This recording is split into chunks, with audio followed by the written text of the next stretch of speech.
All right, hey, my name is Dana, and this video is going to be a two-part agent call. I reach out to an agent that I found a listing on Zillow and saw that it had assumable loan, so I said, hey, I might as well reach out and see if they might be interested in doing something creative. So the first part, you're just going to hear me talk to the agent, and they're going to commit to calling me back in like 20 minutes. They didn't call me back in 20 minutes. They called me back in like 3 hours. But then we're going to pick up into the 3 hour one, and I'm going to see if I can drop in. I missed like the first 2 minutes of that second part of the call with video, but I think I can drop the audio in. So you might just see some audio for that couple minutes there, and then the video will pick back up. If I can't get that audio in, then we'll just jump into the 2 minute part of the call.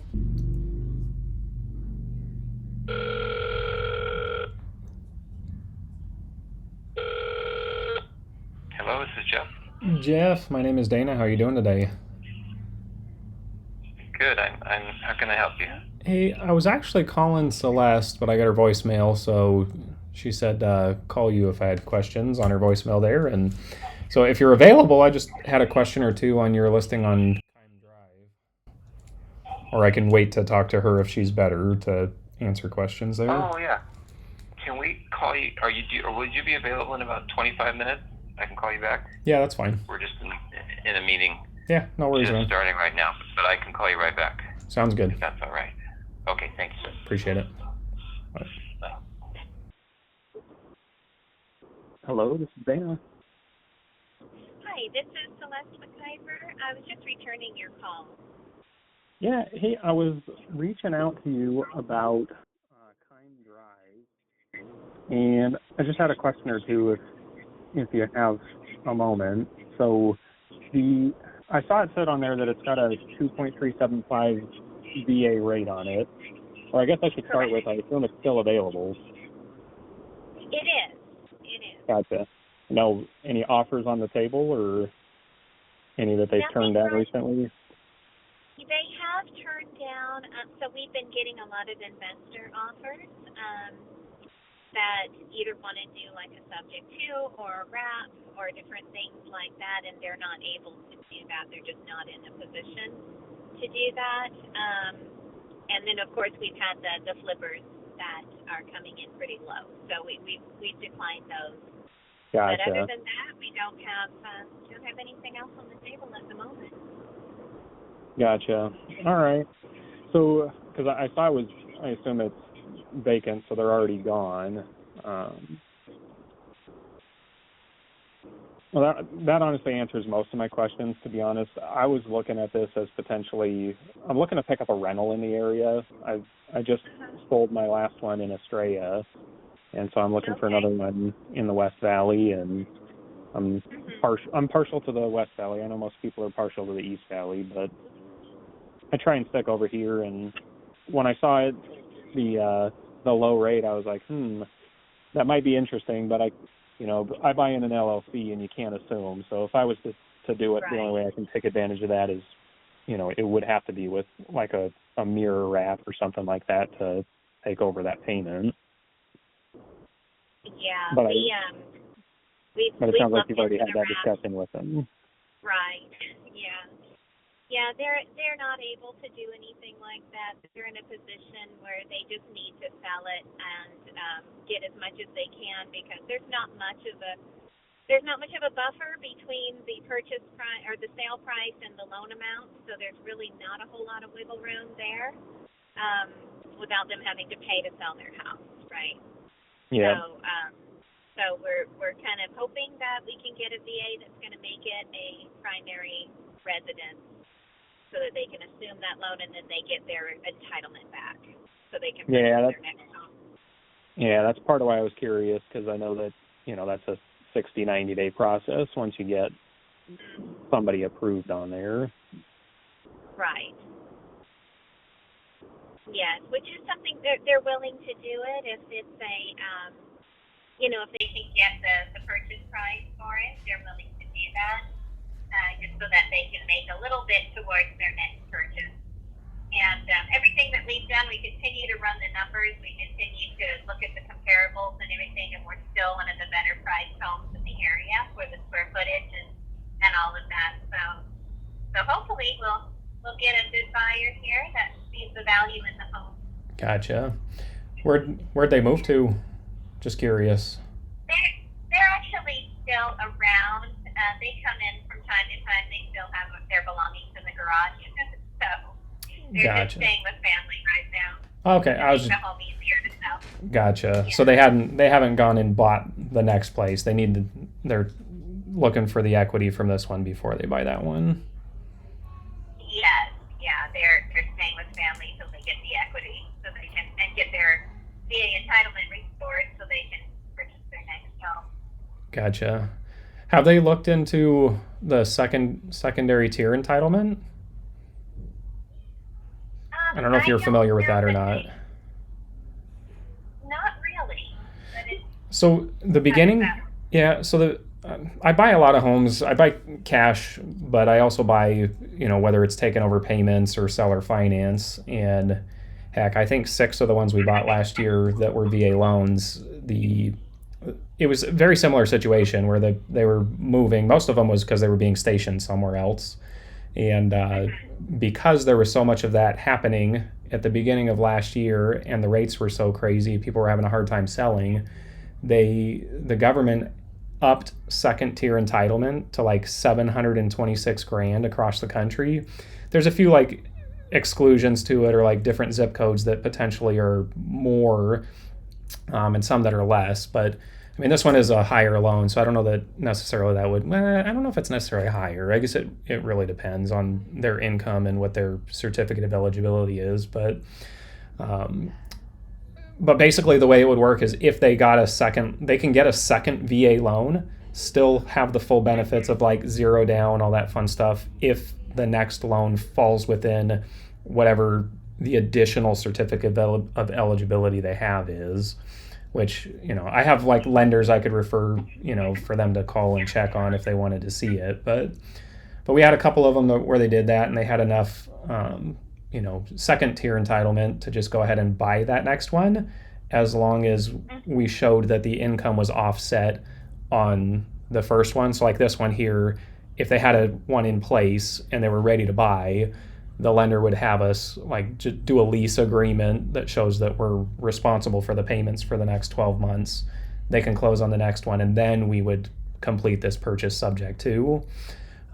Or the lenders make you wait 12 months after if you close on this one first, they would make you wait 12 months before they wipe away that debt to income from the first part. But basically what it does, it ties up 25% of this original loan, and then that goes against their entitlement for getting the second one. So it's not one where you could just say, hey, here's how much they get on that second tier. But if they were interested in seeing what it looked like, whether or not they worked with me or not, I'm happy to like send you the contact information of a lender who could look it up for them and tell them what it would be. But it is a solution we've worked with other ones to get it, and because normally what we do on one like this, and I mean, I'll be upfront with you, I don't like dancing around it. That's probably where my offer would go with it, or the only way to make it make sense as a rental is to keep that low rate, especially with that HOA on there, and the current market rates, it would be like $1,000 negative if I got a traditional loan, but it's probably close to break even, which I'm fine with if I get into it low enough. But what we normally do is, cover a chunk of cash to the seller, depending on what makes sense, cover your commission, all closing costs, and then just take over that loan on a mirror wrap, which is basically just, they're giving us a loan in the exact same amount, terms, rate, payment that they have existing. And then we just use a third-party servicer to track and make those payments, which could be a solution for them that gets them out of it, frees up their, entitlement to go buy that second one without technically selling it. But it just helps them move on faster. But if interested, I mean, I can send you 2 different phone numbers. I'm not affiliated with either of them, but they've just helped me on different properties that I've purchased over the last year to this exact way to get, the veteran there, to let them know what that entitlement would be on the next purchase. Right, yeah. So I would be interested in seeing that information just to kind of, turn over every stone for these guys to see what we can get done. So the more education or the more knowledge they have. Yeah, and it's crazy because it's just there was so long that you could only have one VA loan that so many people, always just default back to saying, hey, you can only have one. But if you Google it, you can just search secondary tier entitlement, and it'll pop up a ton of lenders who work with it now, and there's a whole bunch of FAQ, and there's, like I said, it's person specific, but because you have to check and make sure they haven't had like a foreclosed on a VA loan or short sold a VA loan in the last 10 years or something. Like those things could go against it where it would make it to say, hey, this couldn't work, period. But how about I'll do that? I'll send you the contact information of 2 different lenders that, like I said, I've worked with, and they know exactly kind of how we would process it if we went forward. And then they can reach out to them and see if it makes sense. And if it could make sense, then we can, continue a conversation. And I mean, I just need a copy of a mortgage statement to confirm like what the exact PITI is plus the HOA, so I can, verify what I can rent it for and, how much cash that they'd be looking for. Because I know I think I saw your commission on there was around 2.5%. Does that sound right? So I'd probably around 10 grand. So like I said, I don't have any problem. That's normally how we do it, is I cover that. I've got a title company that we use local here, that handles all the paperwork and all that fun stuff. But I guess first step would be for them to see if they qualify for that second tier entitlement and what that is, so that they, know how much they can, if that solves the problem, you know what I mean?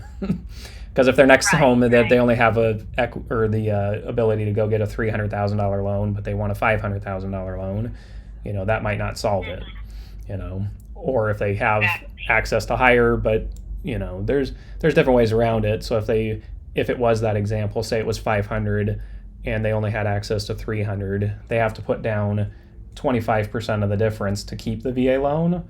Or it could make more sense. Some of the people say, screw it, we're just going to do an FHA on the next one and put 3.5% down and pay the PMI instead of, if we can't get the 0% VA loan. But just depends on what solution's better for them. Or to just sit here and wait and, hope a occupant comes along who would take that full entitlement off of them. Because it would, just up front with it, it would tie it up on there until we either sell it or refinance it down the line. But the ability to use the second tier is the fun part that helps it make sense. Right. Okay. Before I ever entitlement. So, but yeah. So if I have like a minute and a half before I show up at a showing for a client. Sure. And if you would mind putting that kind of in an email of how you would work this process, I can, and with the information for the lenders, I can do some research too, and then talk to them about it. And do honesty, real estate attorney counsel, Yeah. kind of understand how it's all going to affect them, make sure they're good. Yeah. But, yeah. If you have the time to send me a quick email with it all, that would be great. Yep. Yeah, I've got another call that I've got to make in 5 minutes, but I'll probably, as soon as I'm done with that one, I'll shoot you that email, and then we'll go from there. And, no pressure. I just like it to know that it's an option, and if it works, great. If not, no big deal.